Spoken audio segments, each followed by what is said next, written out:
본 컨텐츠를 통해 제공되는 정보는 투자자의 투자 활동에 대한 조언일 뿐 수익을 보장하지 않습니다. 증권 투자는 투자자 본인의 판단과 책임에 따라 수행해야 하며 그 결과 역시 투자자 본인에게 귀속됩니다. 생생주도주 톡은 펀드 매니저들이 펀드를 운용할 때 매매 가능 종목을 압축하는 의사결정 과정을 토대로 기획된 컨텐츠이며 생생주도주 톡의 VIP 회원에게 제공하는 VIP 포트폴리오는 매일 업데이트를 통해 디테일하게 관리됩니다.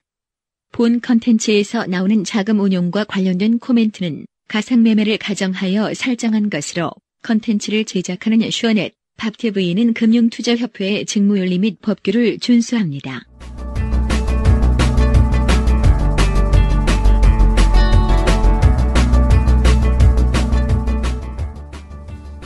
안녕하세요. 생생주도주톡 오세라입니다. 우리 시장이 코스피 1980선을 되찾았다가 1960선으로 다시 밀렸습니다. 투자 심리가 왜 이렇게 위축이 됐을까 생각을 해보면은 미국 연말 소비 시즌에서 판매 실적이 예상보다 둔화됐고요. 또 잠시 주춤했던 이 퍼거슨 시위가 미국 전역으로 확산될 수 있다라는 우려감이 지배적으로 작용했습니다. 또 국제유가 급락 우려감도 맞물리고 있는데요. 하지만 10월 중순 이후로 이 코스피가 저점을 꾸준히 높이고 있는 점은 무시할 수 없는 변수입니다. 또 지금 시장의 발목을 잡고 있는 요인들 속에서도 개별적인 이슈와 또 유가 급락에 의한 소외를 받을 수 있는 종목들은 반드시 있기 마련이니까 저희 주도주톡과 함께 시장 이슈와 관련 수혜주들 알아보겠습니다.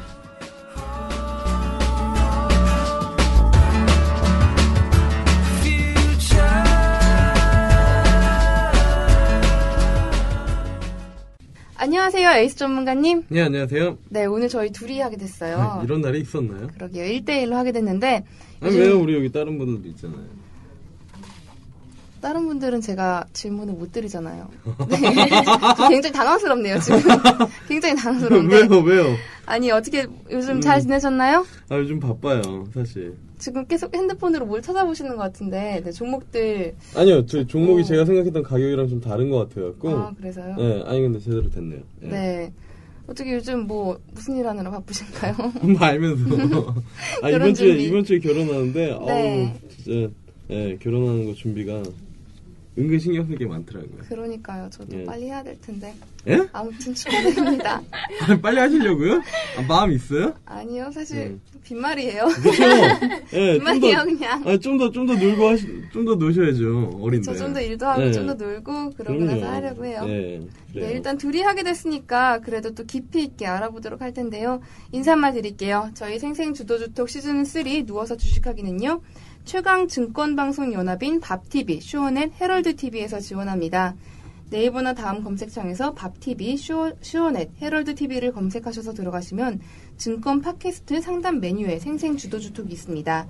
그리고 네이버 카페에서 증권투자연합이라고 검색하시거나 주소창에 카페.naver.com/bmsstocku로 치시면 생생주도주톡을 남들보다 빠르게 보실 수 있습니다. 오셔서 많은 청취와 의견 남겨주시고요. 이번 주 주제는 일단 2가지 정도를 준비해왔어요. 2가지 정도가 중요할 것 같아서요. 첫 번째가 어제 발표됐던 중국 지표인데요. 지금 중국 지표가 8개월째 굉장히 안 좋은 결과를 내고 있습니다. 어제 발표된 그 중국 HSBC 제조업 PMI 같은 경우도 8개월 내 가장 낮은 수준으로 발표가 됐는데 예상치와 전월치를 모두 하회하는 50.3을 기록했어요. 근데 이거에 대해서 지금 나쁘게 시장이 해석하고 있는 게 아니라 오히려 좀 긍정적으로 해석을 하고 있는 이슈인데요. 어떤 점들을 긍정적으로 볼 수 있는 이슈인지 좀 설명을 부탁드릴게요. 왜 저한테 이렇게 어려운 걸 시키시죠? 그럼 제가 얘기할까요? 네. 사실 네. 제가 할게요. 왜냐면 이제 중국 지표 아까 전에 언급해 주신 것처럼 8개월 정도가 이제 하회를 하는데 기본적으로 네. 중국이 이제 고성장이 아니라는 건 시장이 어느 정도 인식을 하고 있는 부분들이고 네. 이 앞전에 이제 리커르상 총리까지 이제 정말로 살짝 거슬러 올라가는 거죠. 이야기를 해보면은 결국엔 성장에서 분배 쪽으로 노선을 좀 돌려 세우는 흐름들을 좀 보여줬고 네. 그렇기 때문에 성장률이 둔화가 되더라도 뭐 중국이 이렇게 크게 그러니까 그런 거죠. 우리의 방향은 국가의 정책이나 아니면 경제의 지향점이 이쪽인데 이거와 다르게 뭐 그 외부적으로 뭐 인플레이션이 생기거나 디플레이션이 생기는 거 자체는 좀 문제가 될 수 있는데 사실 중국 같은 경우에는 그 앞전에 고도 성장을 그러니까 개도국이라고 이제 좀 표현하기도 좀 그렇지만 이머징 국가에서 이제 큰 폭의 성장률을 좀 보여줬었던 부분들이고 리커슨 총리가 들어오면서 성장에서 분배 쪽으로 이제 방향을 약간 선회를 한다라고 미리 코멘트를 했고 그리고 이 앞전에 경제 지표들이 계속 부진하게 나올 때도 이러한 지표들 뭐 7%가 사실 큰 의미가 있는 것은 아니다라고 이제 뭐 7%가 깨졌다라고 해서 뭐 거기다 뭘 할 것이다라고 이제 뭐 그렇게 강하게 뉘앙스를 펼치지 않았단 말이죠. 그리고 또 하나는 뭐냐면은 이렇게 그러니까 그거는 이제 정책에 대한 중국의 뷰라고 하면은 시장 참여자들의 인식은 그러면은 중국이 과거보다 성장률이 떨어지기 때문에 중국 시장 또는 중국과 관련된 기업들이 좀 부진할 것이냐라고 이제 생각을 해봤을 때 그거는 섹터별로 접근을 해야 된다라는 거죠. 그러니까 과거에 산업재가 겁나 많이 겁나라는 표현보다는 엄청 많이 뭐 좋은 흐름들을 좀 보여줬고 수요가 큰 폭으로 증가했다라고 하면 지금은 산업재에서 소비재 쪽으로 이제 섹터가 옮겨간다라는 걸 먼저 생각을 해야 된다는 부분들이고 그 다음에 중국 지표가 계속 안 좋게 나와도 불구하고 중국 시장이 좀 견조하게 움직인다라는 부분들은 이 앞서는 이제 뭐 후광통이나 뭐 그런 이슈들 한중 뭐 FTA 사실 중국 쪽에서는 그렇게 한중 FTA로 뭐 주가 지수가 큰 폭으로 움직이겠다라고도 볼 수는 없지만 일단 중국 쪽 그 모멘텀만 놓고 본다라고 하면은 결국에는 시장 그리고 하나만 더 얘기를 하면 7%가 사실 그렇게 낮은 성장률이 아니거든요. 우리나라 지금 뭐 2%, 3% 뭐 요 언저리만 뭐 지켜내도 상당히 이제 높은 부분들이고 일본 같은 경우에 뭐 디플레이션, 유럽 같은 경우에도 그런 뭐 흐름들을 좀 보여주고 있는데 7%는 진짜 어마무시한 거예요, 사실. 그런데 이게 이제 깨졌다라고 해서 뭐 사실 중국이 뭐 망가지는 것이냐 이렇게 생각을 하는 건 아니고 중국의 그 산업의 섹터나 아니면 발전 방향이 좀 바뀐다라고 보시면 좋을 것 같고 그리고 수시적으로 7%가 뭐 내려가는 그리고 경제지표가 조금씩 안 좋게 나올 때마다 결국 중국에서 정책적인 모멘텀을 발생시킬 수 있을 것이다라는 것이 시장 참여자들의 기대고 이 앞전에 금리 인하로 한번 보여줬다는 거죠. 그렇기 때문에 만약 추가적으로 경제지표가 더 안 좋으면은 중국 시장이 뭐 깨지고 중국 뭐 경제가 깨진다라고 생각하기보다는 중국 정부에서 어느 정도 경착륙을 막고 연착륙을 하기 위해서 뭔가 정책적인 드라이브를 걸겠구나라는 기대감을 뭐 불어일으킬 수 있다라는 부분들이죠. 그래서 개인적으로 뭐 중국 지표가 정말 어마무시하게 깨지지 않는 이상은 그리고 그렇게 깨지더라도 뭐 시장 참여자들은 자꾸 중국 정부에 기댈 가능성이 좀 높다. 정리해보자면은 지금의 7%대 성장률은 결국 낮은 수준이 아니고 또 거기에다가 저번 주에 단행했었던 금리 인하 결정까지 생각을 해보게 되면은 이번에 사실 이렇게 지표가 안 좋게 나왔다고 하더라도 이거를 좀 우려할 게 아니라 오히려 추가적인 또 금리 인하라던가 아니면 경기 부양책을 쓸 거다라는 기대감으로 좀 해석을 할 수 있다라는 말씀이시죠. 시장은 그렇게 해석을 하고 있는 거죠. 근데 중요한 거는 어차피 이제 주식쟁이 입장에서 그러면 중국 쪽의 지표가 깨지고 아니면 중국 쪽이 뭐 정책적 이벤트를 한다라고 했을 때 우리나라 시장에 우호적일 것이냐 개인적으로 그렇게 생각하지 않아요. 그러면 어떨 것 같으신가요? 비밀이에요. 아니 중국 쪽에서 어차피 아까 전에 가장 큰 핵심은 뭐 시장에서 다 알고 있지만 중국 관련주라는 거 자체가 지금 변하고 있다라는 거죠. 지금 우리나라 시장을 겁나 짓누르고 있는 화학이나 정화조 있잖아요. 냄새나는 주식들. 정화조. 지하실에 들어가가지고 나올 기미가 안 보이는 이런 주식들에서 결국에는 뭐 이 앞전에 뭐 삼위각기나 아니면 리온쿠첸이나 아니면은 뭐 우리 포트폴리오에도 있지만 쿠쿠전자나 기타 또 뭐 MPK나 아니면은 뭐 중국 소비재 기업들이 상당히 좋았다라고 하면 최근에 살짝 보여줬던 것들은 저희 콘텐츠 관련주란 말이죠. 중국 미디어. 자본들, 미디어 그 후광통의 이슈도 그랬지만 실질적으로 중국 자본이 좀 들어오고 있고 그 다음에 이 앞전에 뭐 콘텐츠 움직이기 전에 CJ ENM이 텐센트 그 지분 투자를 받는다고 해서 움직임이 상당히 좋았는데 게임 쪽도 그런 움직임들이 계속 불어난다는 거죠. 그래서 결국에는 중국도 자국 내에서 지금 뭐 공급 과잉 자체가 일어나고 있는 뭐 화학이나 아니면 철강이나 뭐 조선 이런 쪽에 자기네 돈을 쏟아붓는 게 아니라 가까운 우리나라 중국 내수 소비재들이나 아니면은 우리나라에 있는 이 컨텐츠 산업 향후 투자를 해서 다시 중국에서 먹히면은 자기네들한테 돈이 될 수 있는 그런 산업들에 지금 투자를 하고 있다라는 부분들을 좀 생각을 해봐야 되지 않을까. 우리 한참 별그대 할 때 키스트가 겁나 왔는데 지금 피아노랜다. 피노키오가 키스트보다 한 8배 정도 보세요? 드라마? 전 안 봐요. 네. 왜요? 이종석이 별로 마음에 안 들어요? 바빠서요. 안 민망해요? 아무튼요. 아, 네. 그래요. 그런 흐름들을 본다라고 하면 물론 이제 이런 종목들이 투자가 들어왔다라고 해서 판권이 팔렸다라고 해서 뭐 매수하고서 뭐 어디까지 뭐 끌고 가라 이런 개념이 아니라 전반적인 그 산업의 섹터는 아니고 주요 섹터들이 중국 내에서도 변하고 있고 그게 이제 가까이 있는 우리나라에서도 변하고 있기 때문에 우리나라 주식시장에서 그렇게 반응을 하고 있기 때문에 그런 부분들을 좀 고민을 하시는 게 좋지 않을까 이렇게 좀 보고 있고 네. 만약 그런 고민을 하기 싫으시다라고 하면은 우리 방송을 들으시면서 같이 하시는 건 어떨까? 네. 네. 그리고 지금 말씀하셨던 게 지금 정화조에서 소비재 그리고 지금은 또 콘텐츠 산업 쪽으로 이 트렌드가 변하고 있다는 건데. 근데 소비자에서 완벽히 바뀐 건 아닌 것 같아요. 소비자가 더 갈 거고요. 네. 그 다음에 거기서 이제 소비자가 가는 와중에 이제 새로운 강한 흐름이 나타난다면 컨텐츠 쪽이 가장 유력하지 않을까라고 보는 거죠. 네. 지금 궁금했던 거는 그거였어요. 말씀하신 것처럼 예전에 우리가 관심이 많았던 삼위각기라던가 리홈쿠첸, 쿠쿠전자 이런 것들이 그러면은 트렌드가 끝났어요. 건가?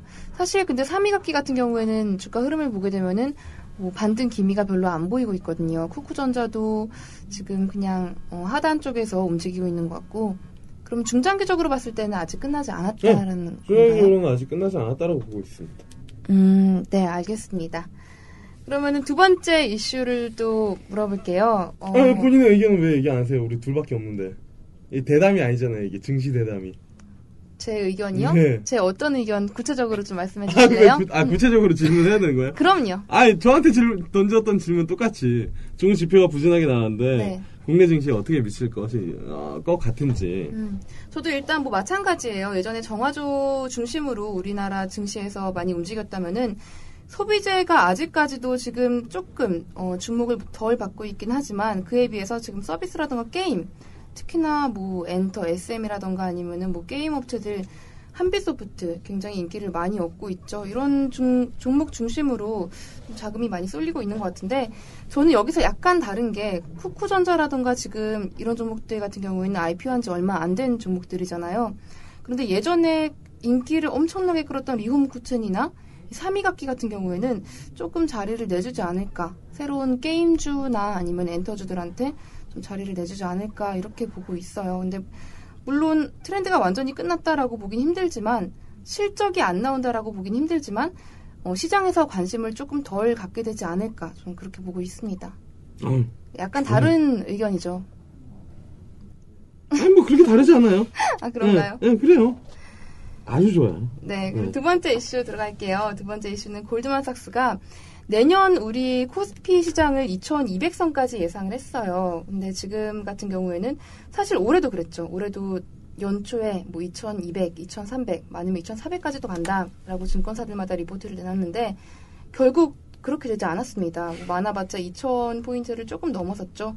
내년에 과연 2200포인트까지 오를 수 있을지 또 거기에 대해서 근거로 이 골드만삭스에서 제시했던 게 지금 주목해봐야 될 업종이 IT랑 은행 그리고 유틸리티, 건설 중심으로 해서 이렇게 오를 거다라고 예견을 했고 그 이유는 미국을 중심으로 세계 경제가 회복이 되고 있고 또 부동산 시장 활성화 정책에다가 국내 기업들에서의 수출이 늘어나고 있고 원화 약세까지 겹치면서 이런 모든 점이 맞물리면서 국내 증시가 2200까지 오른다는 건데 일단 전문가님 의견을 들어볼게요. 에이스 전문가님은 내년에도 혹시 올해처럼 또 기대감만 있다가 못 오르지는 않을까 이렇게 생각을 하시나요? 아니면은 이것보다 어쩌면 더 나는 우호적으로 본다. 어떤 쪽 의견이신가요? 기대감 자체가 없어요. 왜 이렇게 슬프게 말씀을 하시는 거예요? 기대감 자체가 없어요. 그리고 난 네. 2300, 난 증권사들 연망 전망치는 진짜 다 때려 잡아야 되는데. 그쵸, 매년 그렇게 나오죠. 네. 보통 상저하고. 네. 그렇기 때문에 연말까지 길게 보고 주식을 사셔라. 네, 보통 그런 논리거든요. 네. 왜 봐봐요. 상고하자면 누가 주식을 오래 사려고 하고 있겠어요. 누가 거래를 하겠어요. 그쵸. 대부분 상저하고라고요. 네. 네. 연초에는 좀 안 좋겠으나 연말에는 좋을 것입니다. 개소리. 근데 연말에 좋긴 하죠. 12월 달에. 근데 올해는 12월 달에도 안 좋단 말이에요. 네, 지금. 올해는 12월도 지금 별로. 네, 12월에는 사실 만기 기준으로 해가지고 진짜 닥치고 그냥 매수하면은 먹는 그런 장이었거든요. 대형주들. 네. 프로그램 매수가 계속 들어오면서 지수를 끌어올렸기 때문에. 올해는 그게 8년 만인가? 몇 년 만에 그런 흐름이 안 나타나고 있는 장 중에 하나거든요. 네. 없어요. 땡길만한 게. 땡길만한 게 없어요. 그러면은 지금 호재거리가 지금으로선 예견된 게 없기 때문에 내년 이런 또 증권사에서 나오는 2200까지 간다 이런 리포트들은 별로 그렇게 참고할 만한 게 아니라는 의견이신가요? 저는 원래 참고도 안 해요. 그렇게 리포트 열심히 보라고 하시는 분이? 그건 개별적인 그거죠.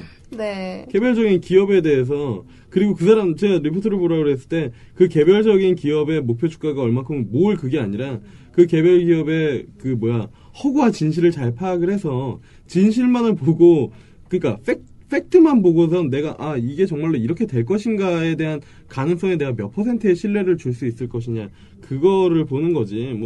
얘네들 맨날 소설 쓰는 거죠 사실. 근데 좋은 소설이냐 이게 진짜 픽션이냐 아니면 팩션이 되는 거냐 그 둘 중에 하나죠. 예. 팩션이 주가가 더 잘 가요. 팩트보다. 픽션, 팩션, 팩트보다. 이해했어요? 네. 왜냐면은 팩트만 놓고 보면은 일단은 리포트에 나온 팩트만 놓고 보면은 메리트가 없어요. 섹시하지가 않다고요. 뭔가 성장성이 잘 안 보인다고요. 그리고 이미 그런 것들을 많이 반영했거나. 근데 이제 그 팩션은 지금은 이런데 이렇게 될 것이다. 진짜 그럴싸한. 그리고 실제 그렇게 밟고 있고. 그런 주식들이 잘 움직이고 그다음에 소설 같은 주식들은 잘 안 움직여요 정말. 예, 나중에 움직이거나. 그럼 일단 시장 전망에 대해서는 별로 전망을 해볼 것도 없다라는 의견이신가요? 아니 근데 시장 전망 이렇게 해서 저 관심 없다고 해서 이 두 번째 주제를 끝내면 좀 그렇잖아요. 네. 왜 그런지를 생각을 해봐야 될 거 아니에요 사실. 왜 그럴까요? 왜 그럴 거냐면은 사실 제가 지수 2000에서 2300 1900에서 2300 했잖아요. 네. 나도 할 수 있을 것 같아요 400포인트면. 그러지 않아요? 그렇죠. 사실 네. 그냥 기대감 정도 줄 수 있는 거니까. 아니 지금 1900 밑에 안 깨지겠다. 깨지면 반등 줄 거다. 2300 위로 그냥 열어놓고선 거기 올라가면 조정 받겠다. 이건 진짜 그런 거고. 네. 왜냐면 기본적으로 지수가 올라가려면 시가총액 상위 종목들이 움직여야 되잖아요. 네. 시가총액 상위 종목인데 지금 삼성전자, 현대차, 그다음에 포스코, 한전 이 정도란 말이죠. 네. 그죠? 현대차 안 된다고요. 얘는 무조건 박스예요 내년. 왜? 어떤 이유가 있죠? 네? 이유가. 이유가 성장이 안 되는데 어떻게 해요? 기본적으로. 네. 기본적으로 주식이 올라가면 성장이 돼야 되는데, 성장이 안 되면 플랫하잖아요, 거의. 플랫이나 살짝 감소했다가 다시 월별로 보면 올라갔다 이런 흐름이기 때문에, 네. 주가는 무조건 박스 트레이딩 하는 거고요. 지수를 끌어올릴 만한 이슈 중에 하나는 삼성전자라고요.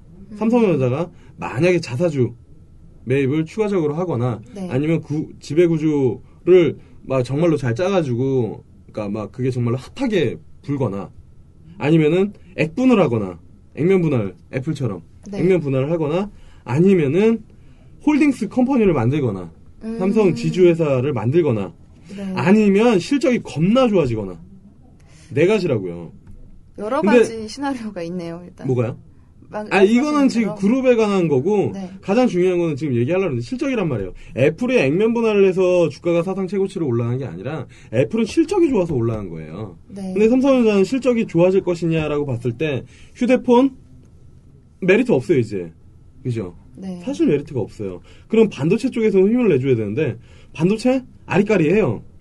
왜냐면은 내년에 2016년부터 2017년까지 기흥인가? 거기 이제 반도체 네. 평택인가 거기 이제 투자 공장을 짓잖아요. 네. 공장을 짓는다라고 하면은 일단은 그 전까지도 애매한 거고, 공장을 짓고 나서 정말 반도체 수요가 막 살아나면은 2018년도나 2019년도 선제적으로 한 1, 2년 먼저 투자를 해서 이렇게 사이클에 맞게 팔아먹는 게 중요한데, 네. 만약에 이 시점에 공급 과잉이 일어난다? 그럼 애매하다고요. 그래서 삼성전자의 주가를 정말로 띄울 수 있는 거는 실적이 아니라면은 액면 분할을 하거나 아니면은 기타 이런 모멘텀을 만들어야 되는데, 이 모멘텀은 삼성전자를 장기간에 끌고 갈 수 있는 요소는 아니라고요. 네. 많이 올라가봤자 150만원, 160만원 이 정도, 170만원? 결국엔 거기를 넘어가려면 200만원이나 170만원, 180만원 그 허들을 넘으려면 실적으로 넘겨야 된다라는 거죠. 네. 그러니까 한마디로 여기서부터 멀리뛰기를 할 때, 멀리뛰기나 아니면 허들을 넘을 때 누가 뒤에서 겁나 밀어줘가지고 어디까지는 갈 수 있는데 그 이후부터는 자기 혼자 달려야 되는 거예요. 쇼트트랙 할 때 뒤에서 빵 밀어주는 거 있잖아요. 네. 출발은 그렇게 할 수 있어요. 근데 결국엔 빵 치고 나가려면 지가 힘이 좋아야 돼요. 겁나 꿀벅지로 달려야죠. 그죠? 그렇죠. 안 그래요? 예. 네. 그래요. 그럼 삼성전자 안 돼요. 포스코 안 되죠. 왜? 중국 애들도 힘든데. 한국전력 될 수는 있어요.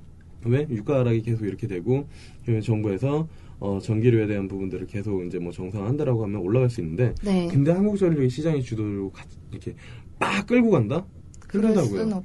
왜냐하면 한국전력은 내수주랑 같이 묶여있는데 내수주랑 같이 묶이려면 SK텔레콤이나 이런 통신주랑 같이 엮여서 같이 움직여줘야 되거든요. 네. 같이 움직이려면 결국은 원화가 강세여야 돼요. 근데 달러가 강세인 상황에서 원화가 강세가 된다?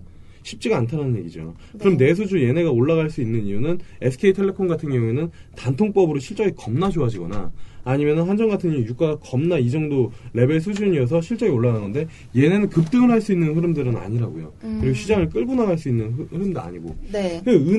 은행 시가총액 상위에 겁나 포진되어 있는 은행 애들인데 은행 같은 경우는 실적이 겁나 좋아지거나 그럴 수가 없다고요. 얘네가. 왜? 저금리 기조가 계속 유지가 되고 있기 때문에 금리 인상 지금 뭐 금리나 뭐 추가적으로 뭐 할지 안 할지는 뭐 잘 모르겠으나 가계부채 때문에 금리를 쉽게 건들 수가 없다고요. 그러면 이런 종목들이 없는 상황에서 어떻게 지수가 치고 올라가냐고요. 네, 그러면은 지금 말씀을 들어보면은 섹터별로 이 대표하는 종목들이 다 실적이 부진할 수밖에 없기 때문에 이런 종목들이 시장을 이끌지 못해서 내년 코스피도 뭐 상저하고 상고하저 이런 것들은 또 별로 의미가 없고 어쨌든 2000선을 돌파하기 힘들겠다 뭐 이렇게 해석을 할 수 있는 건가요? 2000선은 보고 오겠죠. 삼성전자 네. 덕분에. 그리고 사실 2000선 가는 건 별 어려운 문제는 아니에요. 툭툭 몇 번만 애들이 미친 듯이 오르면 갈 수 있어요. 네. 네, 그렇게 되면 지금 정리해보면은 말씀해주신 게 지금 현대차, 삼성전자, 그리고 포스코 또 다른 금융주들이었는데 현대차 같은 경우에도 별로 모멘텀이 없고 삼성전자도 실적을 이끌 만한 모멘텀이 부진하고요. 또 한국전력 같은 경우에는 내수주다 보니까 내수주 중심으로 큰 폭의 성장을 이뤄내기는 또 어렵고 환율과 관련해서요. 아무튼 여러 가지 이슈들 때문에 뭐 내년에도 그렇게 전망이 밝지 않다라고 말씀을 해주셨는데요. 마침 또 제이슨리 전문가님이 들어오셨어요. 네, 안녕하세요. 네, 안녕하세요. 제이슨리 전문가님. 제이슨리 전문가님은 내년 저희 국내 증시 전망 어떻게 보고 있으신가요?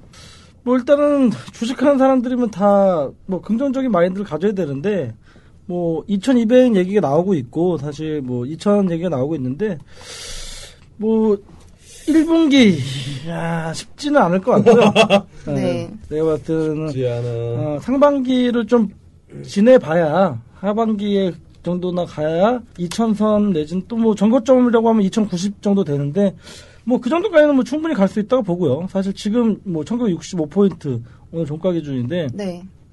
우리 에이스 전문가님도 말했지만 이 시장이라는 게 뭐 빠질 때 또 한없이 빠지다가도 또 수급이 또 들어와서 또 들어 올린다고 하면은 2200, 2100을 가는 거는 뭐 쉽다고 보는데 중요한 건 그거죠. 뭐 얘기하셨는지 모르겠지만 시장이 2200을 갔을 때 과연 내 계좌가 2200에 어울리는 계좌가 돼 있느냐. 그게 그게 항상 고민일 텐데 네. 결국에는 그 시장의 주도주가 나올 것이고요. 어떤 섹터라든지 그다음에 지금 시장에서 아직까지도 매수세가 살아있는 종목들은 있기 네. 때문에 근데 그게 이제 지금 총 상위 종목들이 아니라는 게 이제 네. 좀 문제가 되는 거고 제가 봤을 때는 뭐 어쨌든 간에 코스피 2000을 바라보기보다는 저는 사실 내년에는 코스닥 시장이 더 돌파해서 더 잘 나갈 거라고 보고 있습니다. 올해랑 마찬가지로 코스닥 개별 종목 이슈별로. 네, 지금 코스닥이 지금 뭐 540포인트 정도 하고 있는데 사실 네. 코스닥 550포인트가 굉장한 그 저항대 고점인데 550 뚫으면 사실 코스닥은 제가 봤을 때 한 800포입니다. 사실. 여기 돌파해서 간다고 하면. 네, 코스피보다는 내년도 코스닥이 오히려 더 좀 전망이 밝을 거다라고 보시는 일단 거죠? 제가 봤을 때 제조업이 이제 꺾일 것이고 네. 그 제조업이 꺾인다고 하면은 IT라든지 서비스, 통신, 그다음에 컨텐츠 뭐 이런 쪽 섹터가 좀 비중이 있는 코스닥 종목들이 다음 2015년에 트렌드를 형성할 가능성이 있기 때문에 네.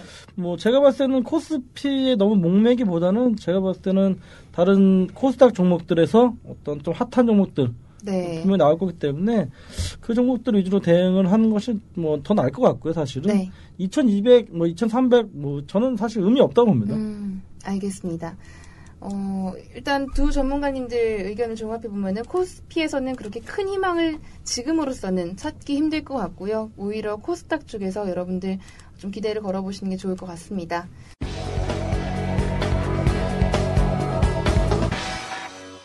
본 방송은 메이저 TV, 슈어넷, 밥TV뿐만 아니라 네이버, BMS 증권투자연합 카페에서도 청취가 가능합니다. BMS 증권투자연합 카페에서는 방송과 관련된 각종 자료들 뿐만 아니라 세부적인 매매에 대한 SMS 발송 서비스 등 투자자 여러분들의 수익을 극대화시킬 다양한 서비스가 준비되어 있습니다. 네이버 주소창에 BMS 증권투자연합을 검색하시거나 cafe.naver.com/bmsstocku 를 입력하시면 찾아올 수 있습니다. 그리고 이번 시간은 결정 이번 주 주도주 시간인데요. 저번 주에도 또 종목들이 새로 편입이 많이 됐죠. 특히나 저번 주에는 클래식으로 편입이 많이 됐고 챌린지에서도 두 종목이 편입이 됐는데 그중에 지금 두 종목 새로 편입된 종목들이 다 간당간당해요. 한 종목은 손절이 나갔고 그리고 일단 위에서부터 수익률 불러드릴게요. 네, 메디톡스, S리그 클래식의 메디톡스는 22.37% 수익 중이고요. 아모레퍼시픽은 5.26%, 현대글로비스는 마이너스 5.58%, CJENM은 마이너스 2.26%, 무학은 14.62%, 강원랜드는 마이너스 5.73%, 코덱스 레버리지는 마이너스 1.38%, NC소프트는 마이너스 2.67%, 쿠쿠전자는 2.53%, SK케미칼은 마이너스 4.12% 손실 중입니다. 전체 지금 S리그 클래식 계좌 수익률이 17.78% 나고 있고요. S리그 클래식에서의 수익률은 2.3% 수익 중입니다.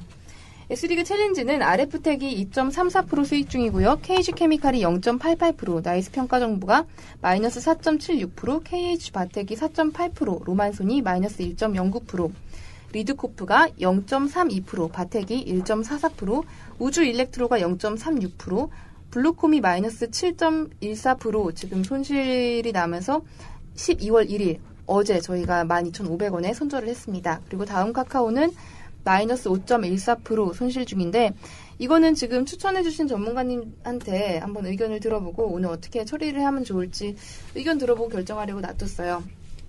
어쨌든 지금 챌린지 같은 경우에는 오랜만인가요? 처음 있는 일인가요? 마이너스 대 수익률입니다. 마이너스 0.83% 손실 중이고요. 전체 계좌 수익률은 20.47% 수익 중인데 좀 오늘도 변화가 많이 있을 것 같아요. 뭐 그럴 수 있어요. 뭐 네, 그럴 수 있죠. 챌린지가 마이너스란 게 네. 간만이죠. 제 간만이고 네. 사실 지난주에 좀 야심차게 좀 종목들을 많이 바꿨었는데 최근에 근데 그 종목들이 좀 안 간 요인들이 좀 우리가 잘못 잡지 않았나 사실 인정할 때 인정해야 되는데 네. 그다음에 뭐 블랙 프라이데이라든지 유가 관련 수혜주들이 좀 핫했는데 네. 그런 것들이 조금 우리가 편입하지 못했다는 거. 뭐 그런 것들이 지금 뭐 이런 계좌 상황을 좀 초래했고 오늘도 뭐 우리 에이스 전문가 종목 많이 갖고 왔던데요. 아니에요. 요즘 자신감을 잃었어요. 오늘 종목 6개 지금 준비해오신 거죠? 왜 봤어요? 편익해버렸는데 지금. 아, 그래요? 네. 네. 그러면 일단 준비해오신 종목 들어보기 전에 뺄 종목, 수익 실현할 종목이나 아니면은 매도할 종목이 있는지 들어보겠습니다. 일단 다음 카카오 어떻게 할까요? 나가야죠. 네. 나가야죠. 다음 카카오 내 시초가에 매도하겠습니다. 마이너스 5.14% 지금 손실 중인데 내일 좀 시가가 조금 높게 형성되기를 기도해볼게요. 참 애매한 자리가 다음 카카오 들은데 보면 외국인 수급 겁나 좋은데 굳이 나갈 필요가 있나 싶기도 하고 사실. 그러니까. 근데 재미는 없을 거예요. 이게 차라리 S리그 클래식에 있으면 더 좋았을 텐데 챌린지 있으면 다른 핫한 애들한테 기회를 좀 뺏을 것 같아서 그렇죠? 위로 올리시든지요. 오늘 꺾고 카카오를 어떻게 할까요? 꺾어요. 네. 다음 카카오 내 시초가에 저희 매도하도록 하겠고요. 또 나이스 평가 정보가 마이너스 지금 4.76% 손실 중인데 이것도 지금 편입한 지 꽤 됐어요. 11월 12일에 편입이 됐습니다. 어떻게 할까요? 꺾어요. 네. 나이스 평가 정보도 4시 초가에 저희 매도하겠습니다. 아, 2개 꺾였어. 어우, 목 아파.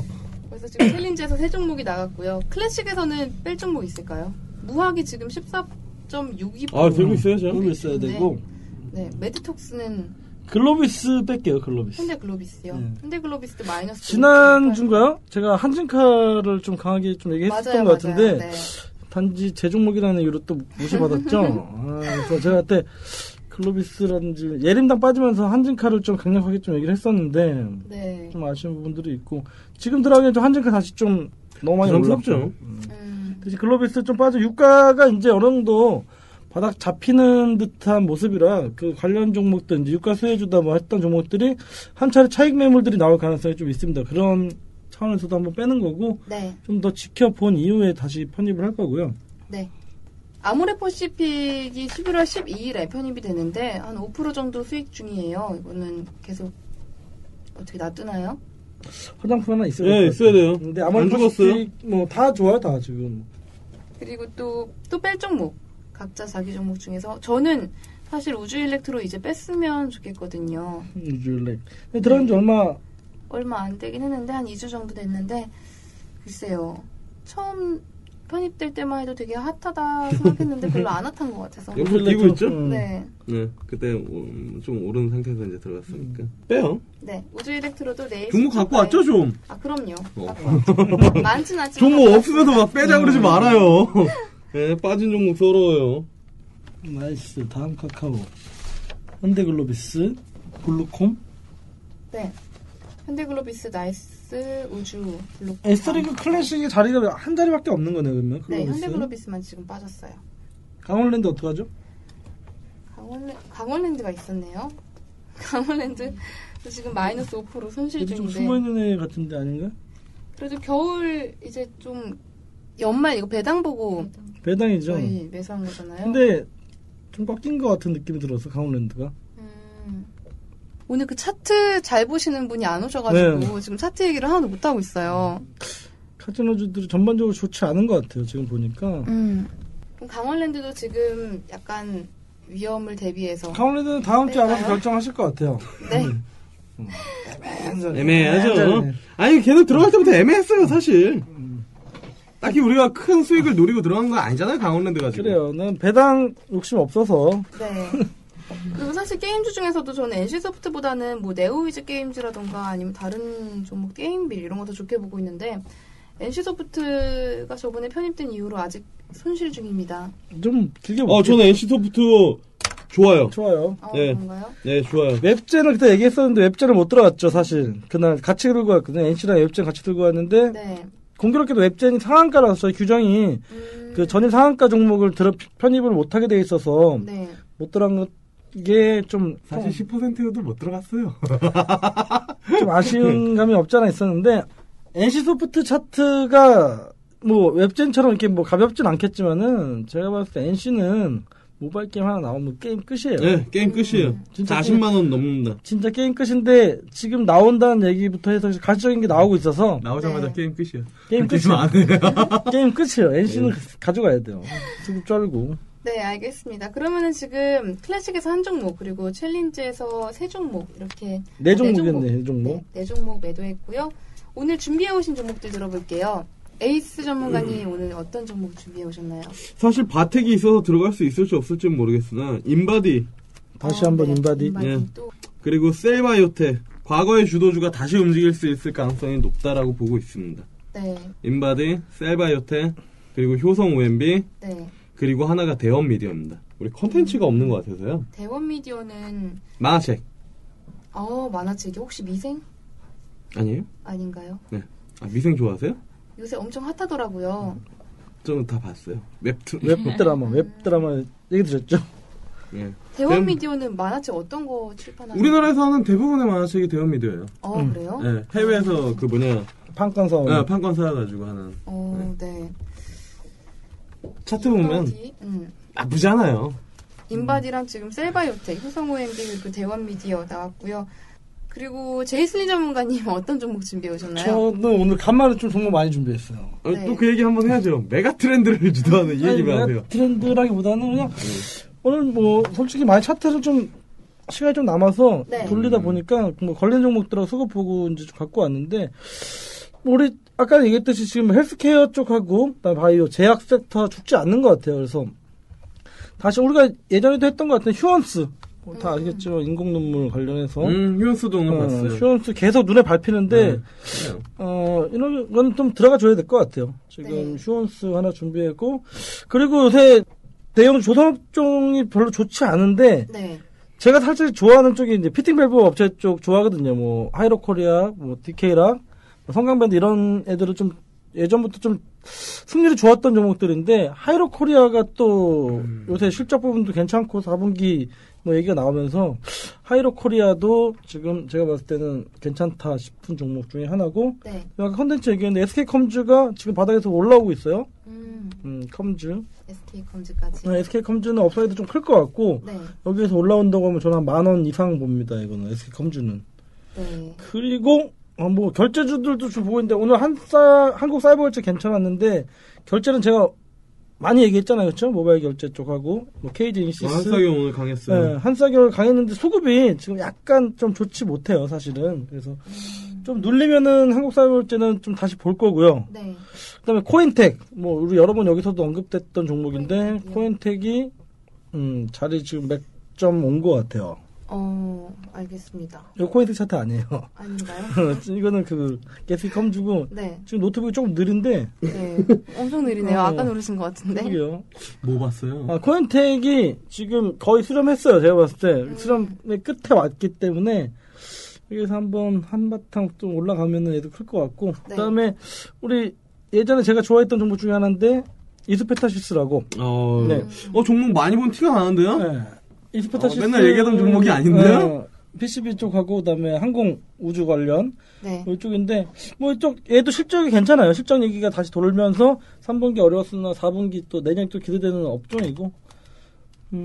그다음에 마지막 한 종목 LMS요. 네, LMS도 종목 정말 많이 준비해 오셨네요. 차트를 좀 봤어요. LMS도 나쁘지 않다. 수급이나 뭐 업사이드 괜찮고 몇 개 한 6개 뿌린 것 같은데 지금 7개. 저는 마치 에이스 전문가 거 효성 OMB 같은 경우는 같이 오늘 저도 봤어요. 인바디는 뭐 매일 얘기하는 종목이고. 아까 또 하나 뭐 나왔죠 마지막에 대원미디어? 대원미디어까지 나왔고. 그리고 우리 세라 전문가님. 저는 종목 2개 준비해 왔는데요. 첫 번째 종목이 로만손이에요. 로만손 크리스마스 때 우리 없나요? 있어요. 있나요? 우리 왜 그래요? 제 거예요. 죄송합니다. JST나 그때 지난주에 제가 JST나 이렇게 얘기를 많이 했는데. 그러게요. 괜찮죠? 두 번째 종목은 CS-윈드예요. CS-윈드. 그 신규 상장한 지 얼마 안 됐잖아요. IPO 한 지 얼마 안 됐는데 상장하자마자 어마어마하게 많이 떨어졌어요. 근데 이게 루머들 때문에 많이 떨어지기도 했고 또 두 번째 많이 떨어진 이유가 그 제일모직 상장 때문에 그쪽으로 자금이 다 몰리지 않을까 그런 우려감 때문에 많이 떨어진 건데 일단 루머에 대한 부분들은 다 사실이 아니라고 밝혀졌습니다. 뭐 공장 가동률도 굉장히 좋고 또 전 세계 지금 글로벌 1위 풍력 발전기 제조 업체예요. 그래서 앞으로 좀 기대가 되는 부분들도 있고 사실 지금 유가가 워낙 낮아지다 보니까 이런 대체 에너지들 관련해서 우리가 관심을 많이 안 갖고 있는데 긴 추세를 보면 유가랑 대체 에너지랑 그렇게 크게 상관관계는 없다고 하더라고요. 그래서 CS-윈드 좀 가격적인 메리트가 있을 것 같아서. 종목은 좋지 않은데 멘트로 되게 좋게 포장하시는 것 같아요. 지금 많이 늘었어요. 종목 한 개 말씀드렸는데 그래요? 이건 아무래도 챌린지로 들어가야 될 종목 같아요. 만약 들어가게 되면은. 저는 못 들어갈 것 같아요. 그러게요. 그런데 못 들어갈 것 같아요. 어디서 말빨을 세워요. 일단 지금 챌린지 갖고 있는 종목 중에서 클래식으로 올릴만한 종목 있을까요? 현대글로비스 자리 들어가야 되는데. 바텍 어떨까요? 바텍은 뭐 매주 얘기 나오는 종목이니까. KG케미칼은 또 언제부터 은신수를 하고 있었어? 케미칼 들어간 거니까 내가 한 것도 아니고 우리 에이스가 한 것도 아닌데요. 아니죠. 저도 아닌데요. 은신술이라고 내가 얘기했잖아요. 로만손 클래식으로 올리는 건 어떨까요? 로만손 크리스마스 얼마 안 남았으니까. 로만손도 나쁘지 않아요. 그래서 인바디 한번 올라와도 괜찮을 것 같아요. 인바디요? 클래식으로? 인바디 진짜 강해요. 로망선도 강하고. 네. 인바디 클래식으로 바로 편입되는 거 동의하시나요? 그 에이스 전문가님? 인바디요? 네. 넣어주면 감사하죠. 네. 인바디 내일 시초가에 그럼 S3 클래식으로 편입하겠습니다. 인바디 편입하겠고요. 그리고 챌린지에 지금 4자리가 비었어요. 나이스 평가 정보랑 우주 일렉트로 그리고 블루콤 다음 카카오가 빠진 자리에 4개죠? 네. 어떤 종목 들어가면 좋을까요? 제거 뭐 제약이 지금 없죠? 챌린지에는. 네. 의료 장비는 있는데 제약은 없네요. 휴원스 하나 넣어주세요. 휴원스요? 네. 휴원스랑 또 아까 코엔텍이 수령하는 자리라고 들었는데. 코엔텍도 좋은데 저는 차라리 좀 챌린지라고 하면 이스페타시스. 이스페타시스요. 네. 그리고 이 종목으로 좀 승부 보고 싶네요. 네. 2종목 더 들어갈 수 있습니다. 전 2개만 할게요. 챌린지 양보할게요. 대원미디어는 어떨까요? 전 대원미디어 좋아요. 대원미디어 좋아요. 그러니까 만화책 얘기하셨는데 사실 만화책 관련해서 얘기가 나온 저는 첫 번째 종목이거든요. 저희 주도주톡에서. 왜냐면 얘밖에 없어요. 네. 네. 얘밖에 없어요. 상장되는 거. 그러면은 챌린지로 대원미디어. 네. 만화책 중국에서 좀 만화책 좀 보면서 인수 좀 했으면 좋겠다. 만화책 요새 많이 보나요? 요새 다 웹툰? 웹툰이라. 얘네가 그 만화책 말고 컨텐츠. 그 만화책으로 그 왕구나 이런 것들을 하면은 그거까지 다. 네, 맞네. 판권을 다 사버리는 거니까 캐릭터 상품들. 그러게요. 그러면은 또 이게 달라지네요. 대원미디어, 휴원스, 이스페타시스 마지막 한 종목 남았는데 저희가 그 나이스 평가 정보도 빠지고 뭐 종목들이 많이 빠졌는데 그게 없네요. 그래서 전자결제주가 한국사이버결제 아까 말씀해주셨는데 한국사이버결제 좋은데 너무 좀 꺾이는 자리라서 추격인 것 같아서 네. 쉽지 않아. 오늘 11% 거의 12% 올라왔는데 좀 놀리면 들어가야 돼요. 지금 들어가기는 좀 그렇고 네. 하나 더 한다 그러면 효동 OMB는 어때요? 전 좋아요. 난 효동 OMB 좋은 것 같은데. 효성 OMB요? 네, 효성 아니면 OMB 뭐 CS-윈드 하나 해주죠. CS-윈드 난 싫어요. 저는 약간 무서워요. 난 싫어요. 그거 못 들어가는 거예요. 네, 못 들어가는 그런가요? 거예요. 신규 상장 종목은 기본적으로 3개월은 봐야 돼요. 네. 야심차게 준비했는데 그렇죠? CS-윈드. 챌린지 종목으로. 챌린지로. 근데 여기서 우리가 기대할 수 있는 건 사실 어떤 기술적 반등 정도지. 네. 기업에 대한 어떤 평가가 안 되기 때문에 지금 우리가 이 기업을 가지고 뭐 대체 에너지다 뭐 어떤 마켓 쉐어는 분명히 있는데 그걸 지금 평가하기에는 사실 수급이라든지 지금 네. 1봉도 음봉 수급이 너무 안 좋아요. 그러니까 지금 1봉도 음봉, 주봉도 음봉, 월봉도 음봉, 연봉도 음봉이에요. 그렇죠? 심지어 분봉도 음봉이 많아요. 지금 음의 기운이 너무 느껴지는 종목이라 좀 좋지 않네요. 네, 알겠습니다. 말 잘해요. 볼 때마다. CS-윈드는 제가 다음에 또 갖고 와볼게요. 3개월 후에. 빠르게 이번에 정리가 됐네요. SBG 클래식에서 현대 글로비스가 빠지고요. 이 자리에 인바디가 내일 새롭게 편입됩니다. 또 S리그 챌린지에서는 나이스 평가 정보, 우주 일렉트로, 블루콤, 다음 카카오가 빠지고 이 자리에 효성 OMB, 대원 미디어, 휴운스, 이스페타시스가 편입이 됩니다. 종목들 이번에는 사실 챌린지는 좀 많았는데 클래식에서는 의외로 그대로 갖고 가자라는 것 같아요. 아무튼 다음 주도 저희 종목 수익률 기대해 보겠고요.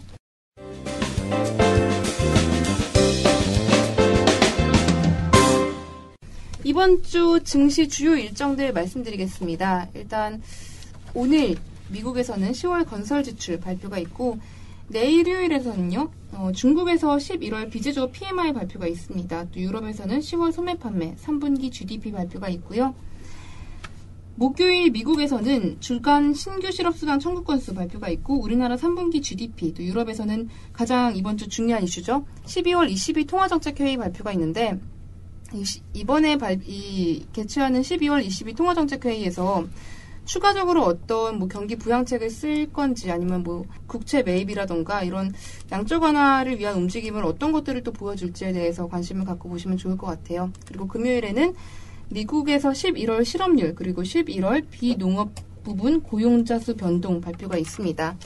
미국 이번 실업률이 사실 얼마 전까지만 해도 좀 좋을 거다 얘기가 나왔는데 그 연말 소비 시즌에 판매가 예전에는 오프라인 위주였다면 이번에는 온라인 위주로 바뀌면서 어쩌면 좀 안 좋을 수도 있다 얘기가 나오고 있으니까 이런 점들도 여러분들 참고하시길 바랄게요.